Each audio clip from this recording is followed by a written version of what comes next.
Welcome to the session. Greeting of the day. In today's class, what we are going to discuss means in the previous classes we have done about given the introduction part of magnetic particle testing and some histories and basic principles we have started. In continuous with that, in this class also we should see some principles and about magnetizing and magnetizing materials we have to see. We'll get into that. You see, in the previous classes we have seen these things. Magnetic flux leakages, how it is started and how the leakages forms.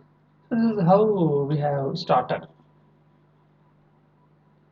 You see, we have divided some 2 to 3 categories like surface crackings, and also we have divided into volumetric cracking detection methods.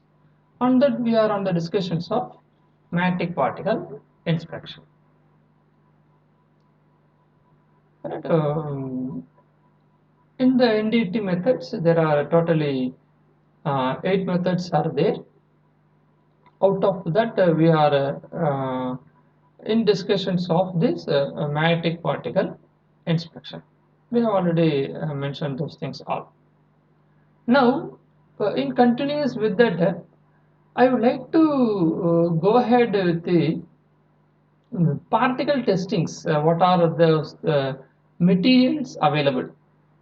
How this can be categorized, and to our magnetic particle testing methods, we are using a ferromagnetic material, which is available here. It is mentioned in the green color, which is having a strong attracting towards the magnet. The method itself, a magnetic particle testing. So we understand that we are going to use some particles of magnetic materials. We are going to sprinkle over those zones on the cracked zone. It means it should attract on the cracked zones. Previously, on previous slide, we have seen an image of like this cracks. So here there are cracks. When we are sprinkling or spraying those magnetic particles, it should attract here, those zones to be attracted. So with respect to this attraction, we are going to find accumulation has happened at those points. Maybe a colored particles, a red color, any other colors. And then we are going to understand those zone is a cracked zone. If it means we need to know about it should be we are understanding that it should be a strongly attracting material, that I am calling this as a ferromagnetic material. In the classification we have some 3 categories in total. Comparatively dimagnetic material, which is weakly repelled to the magnet. When we are getting in touch with the magnet, it is going to repel. That I am naming those as a dimagnetic material. The next one is a paramagnetic material. It means it is attractive, but it is weaker. That is what it is written there. You see, weakly attracted by the magnets. But the same point also the same. But here it is strongly attracted by the magnets. This is what we are going to use, a ferromagnetic material. That is what a magnetic material used for the magnetic particle inspection. It means that nothing but iron, nickel, cobalt. So such examples we will see in the next slides. Right? So magnetic particle inspection is useful for the strongly attracting materials such as a ferromagnetic material. Right? So now we will see. You see, so what are the other properties are there when comparing these magnetic materials? We are comparing these magnetic materials such as maybe a dimagnetic, maybe a paramagnetic, or maybe ferromagnetic. A weakly magnetized in opposite direction. You see, it is going in the opposite direction when we are keeping the magnet nearby. So that is what the previous image also shown here. When we are keeping the magnetizing property, this material is going in the opposite direction, not attracted. It is going to repel. So that is what the point is going to repel. So that is what I have given here as a in the opposite direction. When the same ferromagnetic material, it is going to attract only, see, weakly magnetized in the same direction. What is the same direction, you see? It is attracted towards the same direction of the magnetic field. When we are comparing in the opposite as negative, it has become positive here. See, these two are positive. These two are positive, but it is having a smaller value. This is having the larger value. So here the same point, strongly magnetized in the same direction. So these are just want to compare this three diamagnetic, paramagnetic, and ferromagnetic material. So we come again.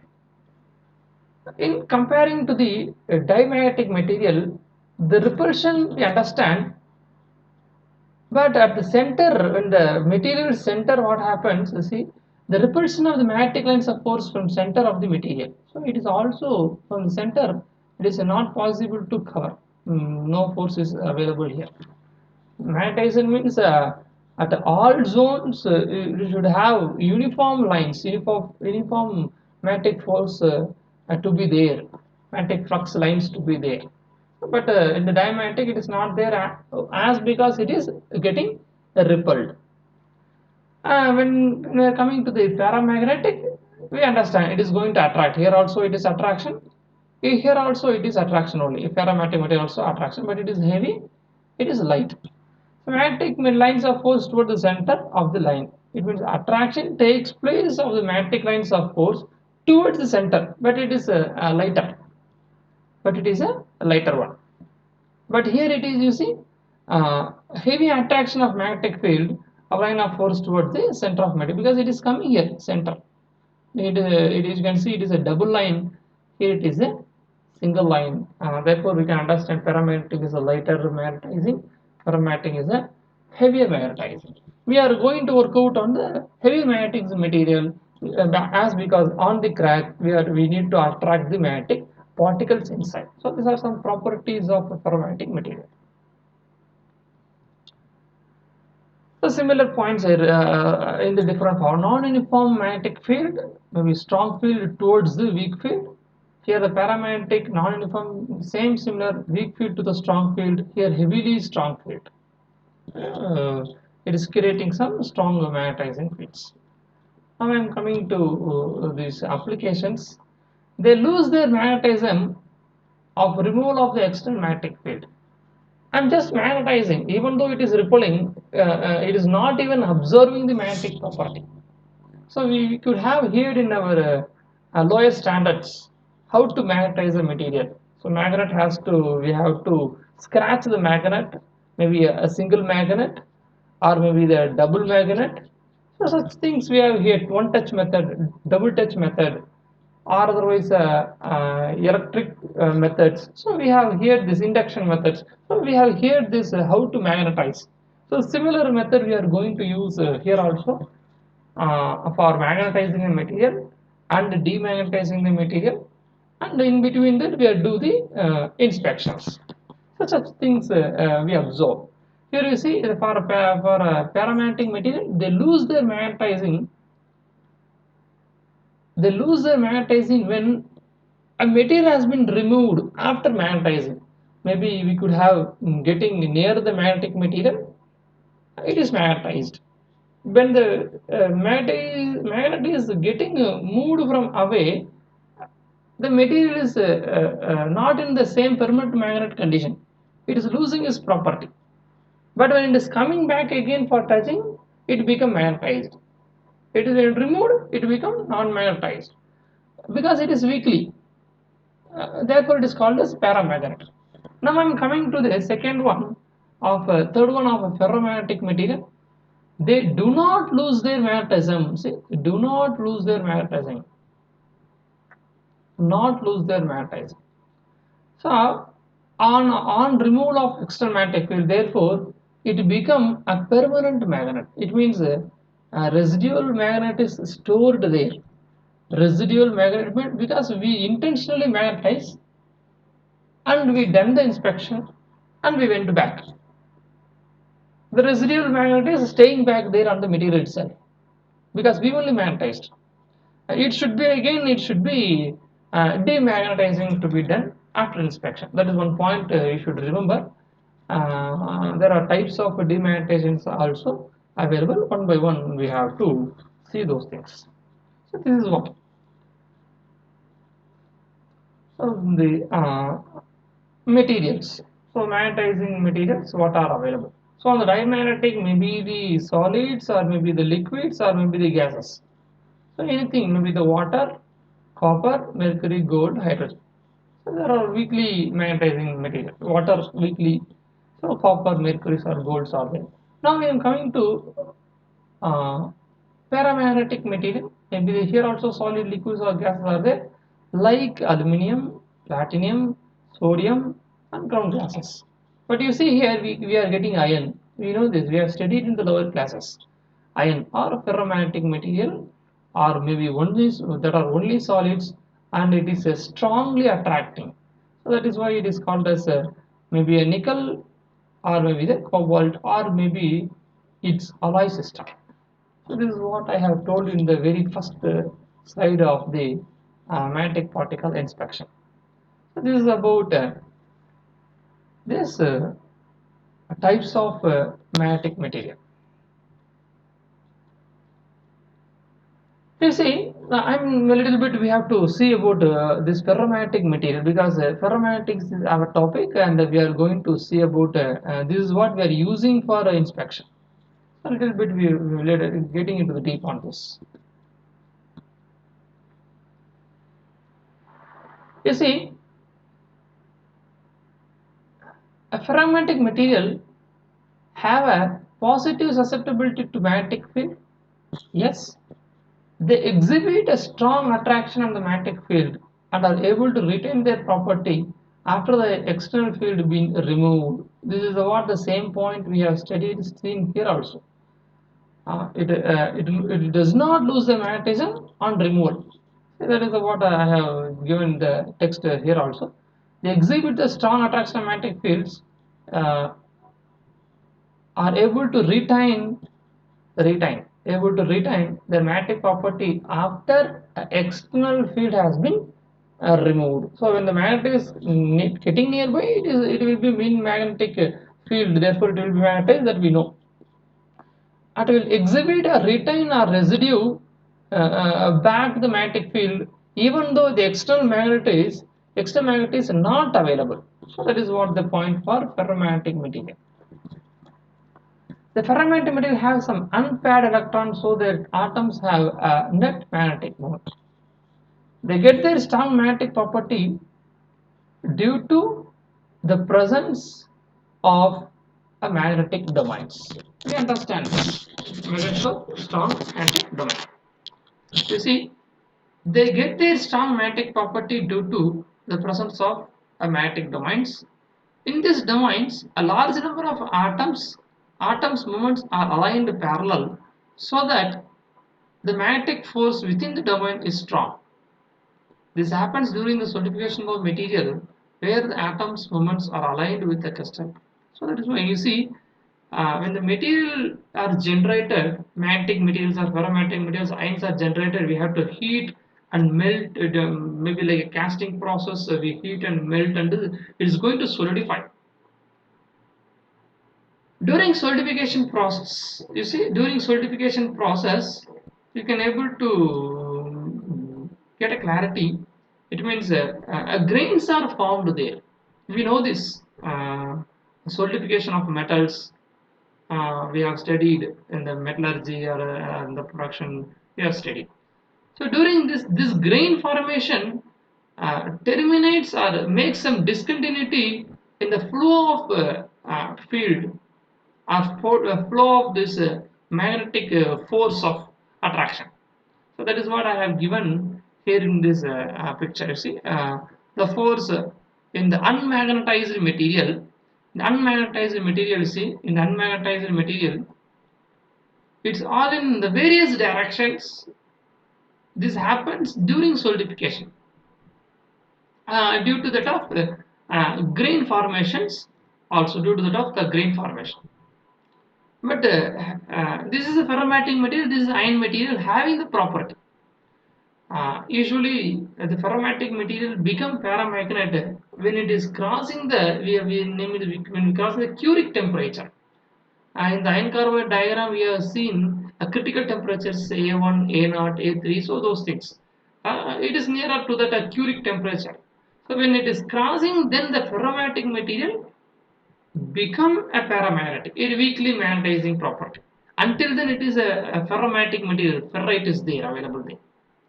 Okay, therefore we call it as a ferromagnetic material. You see, in this picture, in the below picture, when it is magnetized, some field of attraction is there. Normally, this iron as a ferromagnetic material, it is having the nature of a strong attraction, but due to the during the solidification process, the grain interpretation comes, and it is domains are not equal, not straight, but it can able to, it have the property. Now what I'm doing, I'm giving the external force of a magnet getting nearby, then the domain become a straight line, a magnetic force become a straight line and change into one direction. You see, that is what here it is not aligned. In the first picture, it is a not aligned one, it is not aligned. But what happens in the second, when the magnetic field or external magnet comes nearby, it attraction takes place and all together in the happens in the same line. You see, here one point I would like to remember you, when there is a crack, what happens? Here let us assume here there is a crack, but we are having a magnetizing external magnet nearby. Here this field is going to jump and it is going to attract here, because force of attraction is there, external force of attraction is there, it will do definitely. But even though a micro crack is there and it comes out, in the air leakage occurs. So what we are doing there, we are going to place a magnetic powders over there, maybe a colored powder, maybe red color. On that we have a classification: dry powder, wet powder. We will go there at the upcoming classes. See, when we are putting on the air leakages in this field of attraction, it is going to attract. So all will accumulate and it will be visible to us. So that is how this uh, principle of magnetic inspection done using a magnetic material and a field of attractions. So here you see, that is what it is given a grain structure causing a strong magnetic force in the one direction of separately.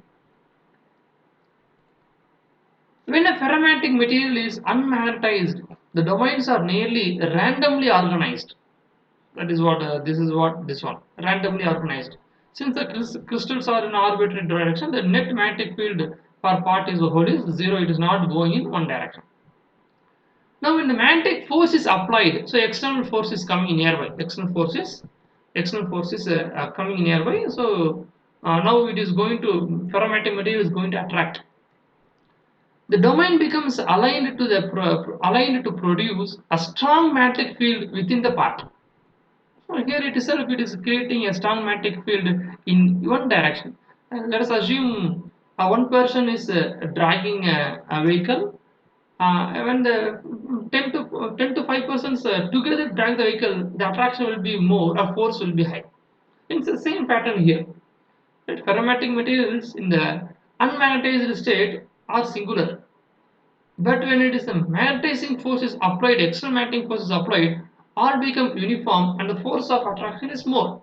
So that is what here. So what are the materials then? So as like we have seen there in the previous slides examples for a ferromagnetic material, the same I have typed here. So iron, nickel, cobalt and their alloys are the example of ferromagnetic material. So components made of this material are commonly inspected, used for magnetic particle inspection. So this is how we getting some ideas of this magnetizing material, a diamagnetic, paramagnetic, and a ferromagnetic material. So we are using magnetic particle inspection for ferromagnetic material, which gives a strong force of attraction by which the crack can be indicated or identified when we are putting the magnetic particles, the micromagnetic powders. So likewise we understand. You see, uh, I'm talking about now fields. We told you external field. We have used those words multiple times. So that I'm talking about. A magnetic field, a magnetic field in and around horseshoe. So this is how it looks: horseshoe and a ring magnets. Magnets come in a variety of shapes. Maybe it comes in variety of shapes, means maybe in the bar, or maybe in the this like a shoe formats are available in the markets. So you see, one of the more common is a horseshoe U magnet. But here you see, in the bar, maybe one end may be the North Pole and one end may be the South Pole. But here in the shoe, when we are keeping the surface here, you see, when we are keeping the sample here, both the north and the south poles are facing in the similar direction, facing in the similar direction, same direction, like this. North pole and south pole, the magnet is U-shaped. But what happens? The magnetic field is going around it. How from north to from south to north it is going.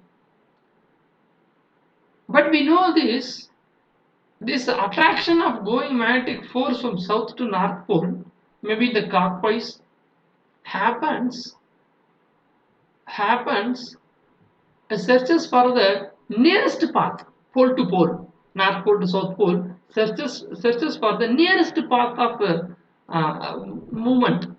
So that is what instead of going to the long distance of this U, it can go through the material. It can go through the material. See here, you can it can go from north to south. Here easily it can go here, south to north.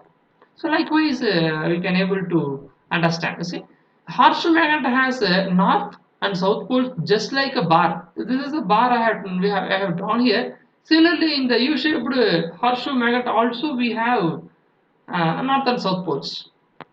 But the magnet is curved, so poles lies in the same plane. So that's why it is curved, and therefore it is in the same plane.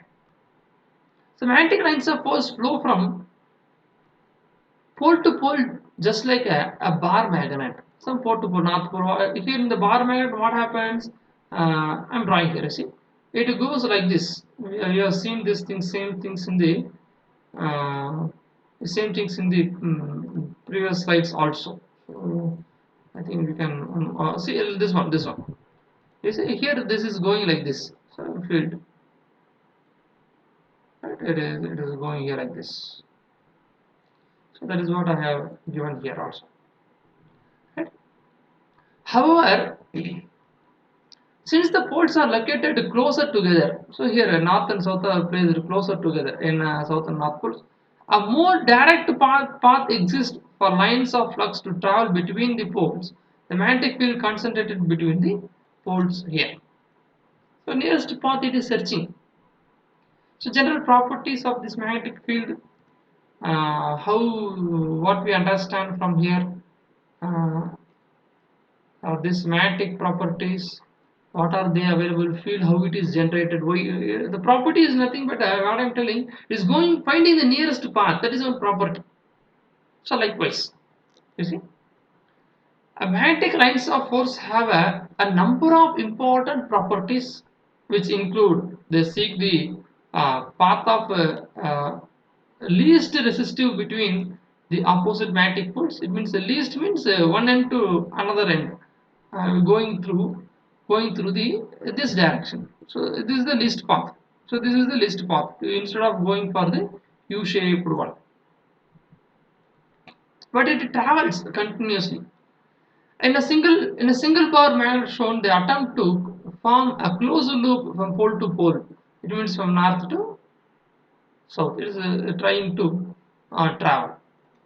They never cross one another. Yes, the fields are separately having extending, and it means the zone of a magnetic field is increased as because it is not possible to cross one another. You see, they all have the same strength, each field having the same strength. The density decreases with increasing the distance. Their density decreases as they spread out when they have moved from an area of high permeability to the external area of low permeability one. So this is how we understand the properties of the magnetic field. So we have seen the magnetic material, principles of magnetic flux leakages, magnetic field also we are looking over, and its properties. So next we will go to the procedures, so that will be make our understanding easier. One more point we have to keep remember. In the bar we have seen, it is going from north to south. Similarly, in the U shape also we have seen it is going to cover about the least part. But one more point we should keep remember about the magnetic field in the when we this magnetic field cannot be created, or not only created by the permanent magnet. We know this, but also through the electromagnetic current passages. In the current passing in one direction, a right hand thumb rule we have studied in the when the current passing in right hand I'm taken, current passing in the one thumb direction, what happens? The magnetic field will be generated in the other four finger direction. So when the current passing in this direction, upward one direction, the current passing in the other finger direction, which is perpendicular to the thumb. It is perpendicular to the thumb. It is perpendicular. You see, perpendicular. So the other hands are perpendicular there. So that is how we have given the image also here. The current passing. I would like to generate the current. My intention is to generate the magnetic field. Maybe two methods. Maybe a external magnetic application method, or maybe passing of current, a magnetic field be generated perpendicular to the current. That is electromagnetic current passing method, or maybe the external magnetic method. Any method we can use. Anyhow, we need the field there, and when we are would like to put the powders, and it is need to attract. This procedure should happen. I'm trying the options how the field can be generated. So that is what. You see, the magnets are not only the source of magnet. That is what now I told you. Maybe the current also. Okay, so this is not only the option. The flow of electric current through the conductor generates the magnetic field. Yes, we know this. When the electric current flow, when the electric current flow, when the electric current flow in the long straight wire, I'm taking this as a straight wire.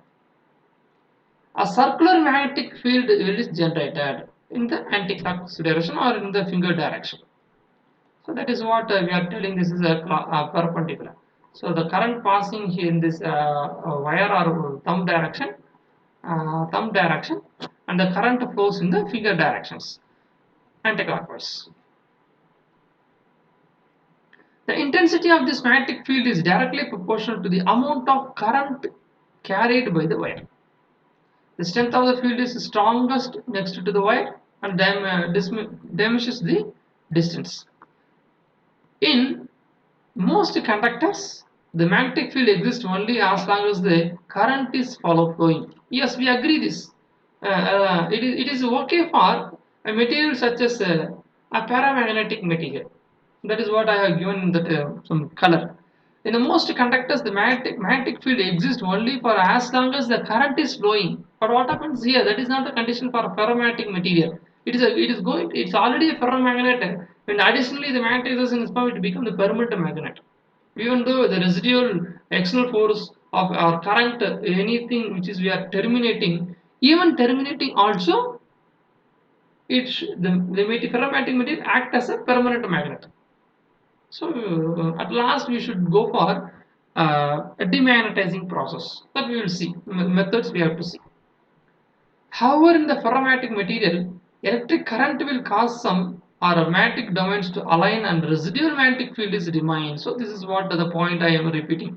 Residual magnetic field remains there. Therefore, we should go for a demagnetizing process. Okay? See, also the direction of magnetic field is depends upon the direction of electrical current in the wire. Maybe in this direction, in the upward direction, the current flow in the anti-clockwise. If it is going in this, maybe in the clockwise direction. That is why the direction decides. See, the direction of magnetic field around the conductor can determine the simple rule of right hand clasp rule.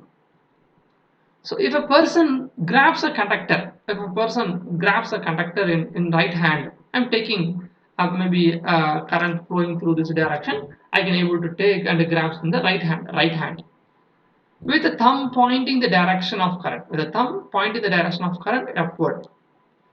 The fingers will circulate the conductor in the direction of magnetic field. So it is going to circulate like this in the direction of magnetic field. So I have taken the wire and I have kept the thumb is in the direction of current passing through, maybe in the upward direction, and therefore the fingers will circulate the conductor. This is the conductor. Circulate conduct the direction of magnetic field. So this is what we understand this right hand thumb rule.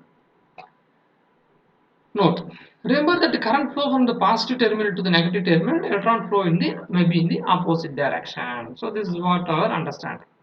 So that is what the image also I have kept here. You can see. You see, that is what I have kept here.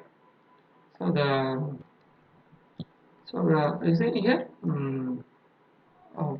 This is a wire, maybe in the upper thumb direction, and it is flowing in the other direction. Okay? So this is what our understanding. Now we are entering into the next one of procedures. Up to now we have seen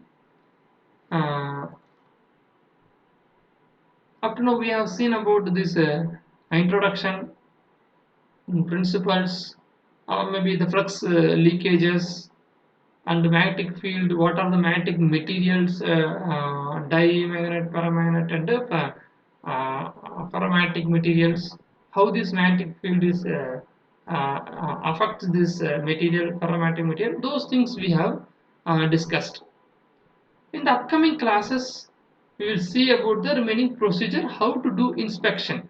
We have seen only the introductory part of the field and what are the needed things. But further only we should enter into the procedures, how we are going to do the inspection. Right? The remaining part of the subjects we will see you in the next session. Thank you. One more I would like to add a small video clip here. I'm adding now. Please kindly look over a small video clip. I like to add here. Have a look over, please.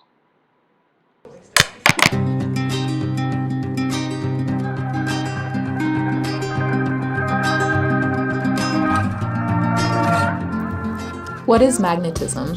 Magnetism is created by the inherent magnetic moments of charged particles within a magnetic object. A strong magnet is characterized by the alignment of its magnetic moments in such a way that produces a north and south pole that generates a magnetic field with direction. What is ferromagnetism? Ferromagnetism is the strongest type of magnetic behavior and is the most common. Ferromagnetic substances are iron, nickel, cobalt, and rare earth metals. These items exhibit attraction to magnets and can be magnetized. In this video, we showcase the attraction of iron particles in silly putty to a magnet. By itself, iron is not magnetic or magnetized because the magnetic domains are randomly organized within the solid and do not point in a specific direction. Once a magnet is introduced into the system, iron will realign the atomic nuclei within the magnetic domain in the direction of the magnetic field produced by the magnet, therefore magnetizing iron and producing an attraction to the magnet.